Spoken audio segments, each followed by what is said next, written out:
On this video, I'm going to talk about my Hyrox experience. So some of the things that I did wrong, some of the things that I did right, and the things that I'm going to do to improve if I'm going to do another Hyrox in the future.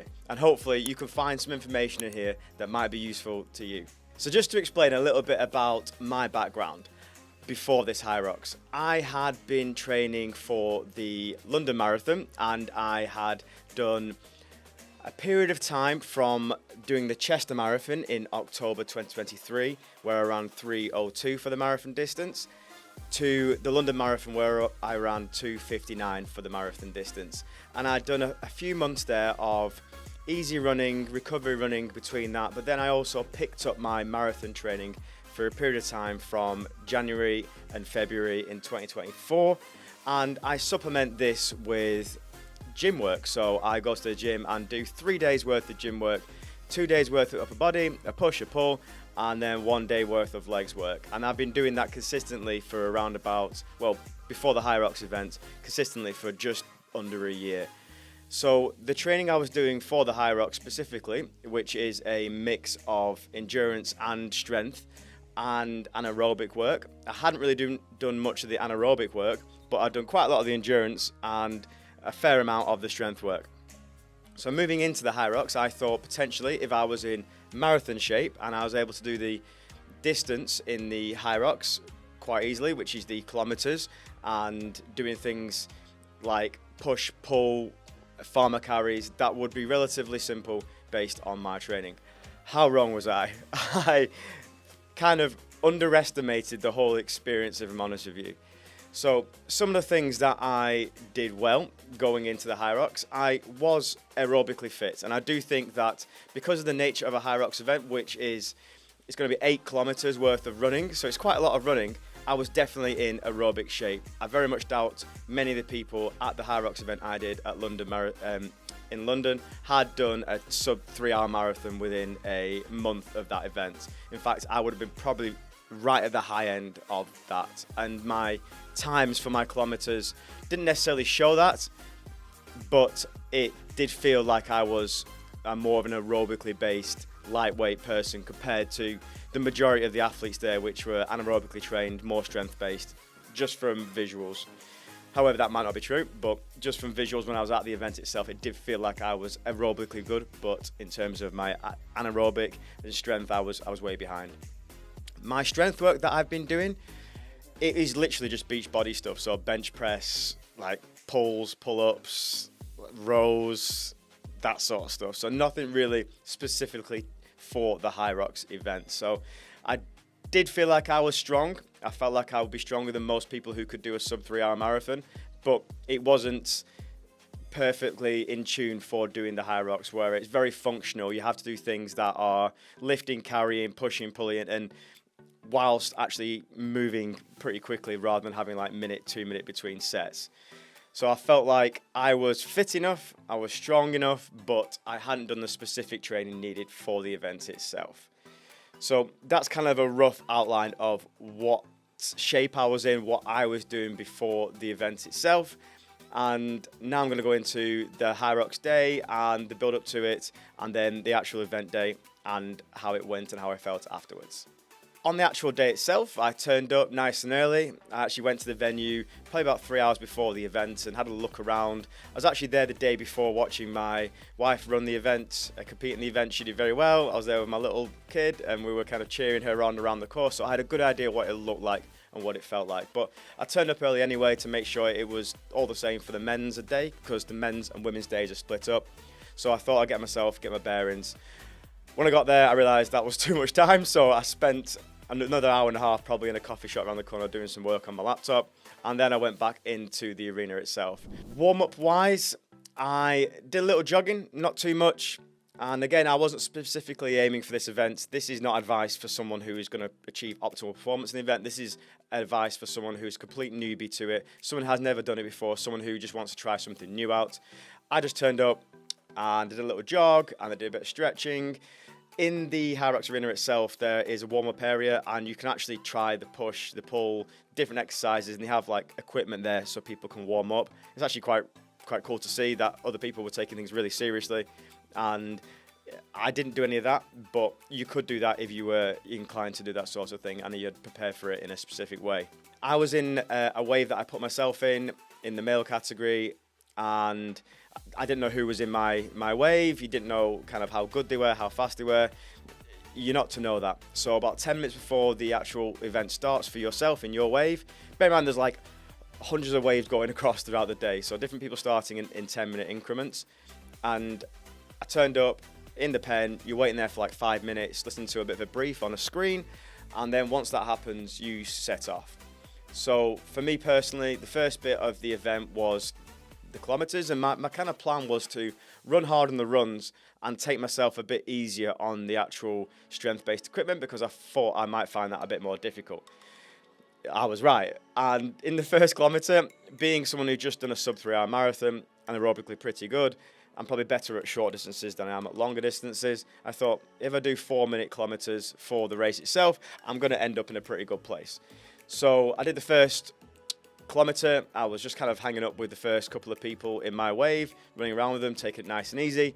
And then you run straight into the ski erg. So ski erg's the one that you're kind of pushing yourself down on, and I hadn't really done any of that in my training. I've never even touched one for like 4 or 5 years, so I don't know what it would feel like. It was harder than I thought, but I did take it pretty easy. The people who were ahead of me when I went into the pen, we kind of went in together, zoomed off pretty quickly, and the people who came in after me were kind of finishing and running ahead of me. So I was already losing time on the ski erg, but I felt pretty easy. I wasn't pushing myself too hard. So when I started running again, I felt okay, to be honest with you.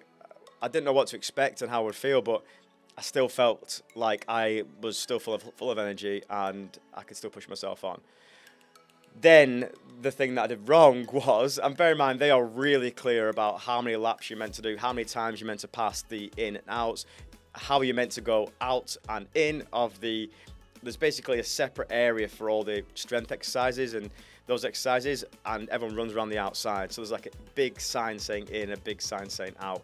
The first mistake I made, I went out of the in section, so I'd essentially run a bit short than everyone else, and then I ended up, we're talking like 15, 20 meters, and then I ended up doing an extra lap on the run. So I don't know why, I just listened to the instructions clearly, but I went out of the wrong in and out thing at the start. And then I had in my head for the next exercise that I did the exact same thing. I was going past this certain thing a certain amount of time, so I ended up doing 2 of the kilometer runs. I did about a mile, so it was already knocked my whole day off, and it already kind of made me feel like I was just doing the whole thing wrong. But it would have added another like 7-8 minutes on my time that I finished off with, which is a bit annoying, especially when you're doing it for the first time, but completely my fault. I listened to the instructions, I just wasn't thinking after I came out the ski erg. The next exercise was there's a push and a pull on the sleds, and they're pretty difficult for someone who hasn't done any of that. And when you look at the weights on it, you think, that's pretty intimidating. Like, how am I supposed to push that thing or pull that thing? The pushing part, I think, is more intimidating. The pull part, you can see yourself doing it because it's not as easy because you're using a big rope. Whereas the push, you're having to use your whole body weight behind it. And me weighing around about 67, 68 kilograms, and the weight of the actual sled itself, probably like 150. I'm not too sure exactly, but it's a decent weight to push. So when I came out of the actual pushes for that first time on the second exercise, I felt knackered. I took my time as well on it. So it was a real highlight to me, the difference between anaerobic and aerobic training. It really hit me. And bear in mind, I've done this stuff when I was training at a decent high international level. When I was younger, I was doing circuits on a regular basis, anaerobic-based training, sprints, 200s, 400s, short recoveries, longer recoveries. I know what it feels like, but I hadn't experienced it in the last 10 years, so it was a real shock to the system. Did the next kilometre, as I said, did that wrong as well. And then the sled pulls, it was a bit easier, but again, my times compared to everyone else in the actual race itself, you can see I wasn't that good at that. So from the sled pulls, you go into burpees, and like I found that one pretty easy. I was gaining some good time on that. I felt pretty comfortable doing that sort of thing. It's something that for my body weight is quite easy. So I was kind of gaining time on that one there. The row I found pretty difficult because I hadn't really practiced on that, and I think people with longer levers tend to do a bit better, and I found that pretty difficult, and I was kind of slowing down from that point of view. But then the farmer's walks, which is, when you look at it, relatively simple, I just my grip strength wasn't quite there. I don't know why. I just need to practice more, I think. And also it's a mental toughness thing, the farmer's walks, and I just didn't have it at that point in time. My mind was everywhere. But I was still enjoying it at that point. The burpees gave me some confidence, and I was feeling like I was moving quickly again. My kilometers, as you could probably see on my finish results, which will pop up at some point, the kilometers that I ran a bit slow because of my extra laps, you can see the difference. I was generally around about 4:30s for the kilometers, 4:40, something like that. And I found that that was a decent pace just to kind of shuffle around at. Bear in mind, in a marathon, I'm running pretty quickly for some 3-hour marathon run, and I felt like I was in a good headspace when I was doing those kilometers. Not so much when I was doing the physical exercises and doing those bits. Then after the farmer's walks, you got to do sandbag lunges, and I did feel like I was okay on that. I was picking up pace in a similar way to how I was doing the burpees. I had been practicing the Bulgarian split squats quite a bit, so I felt like that was really helping in my leg day in my strength training program.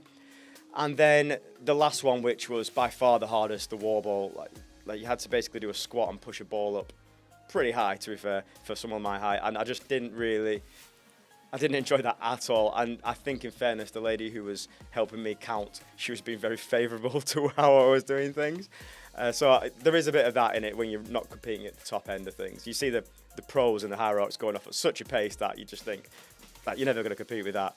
I've got some friends who I competed against when I was younger in 800 metres, 1500 metres, 5k races, and they're actually quite good at the Hyrox. They're entering the pro category. So I know that someone with my body type, someone with my anaerobic history could potentially be at that level, but without the training, it's just impossible. So yeah, after the wall ball, finish the event, and then you kind of go through a bit of a process where you get your photo taken, you kind of have a sit down, you give us some Red Bull. Along the way as well, there's like a stop on every single station, so you can get yourself some like drink, water. I think they have ice tonic drinks, lots of Red Bull, and the snacks as well if you wanted to get those sort of things. So I think it was very well supported.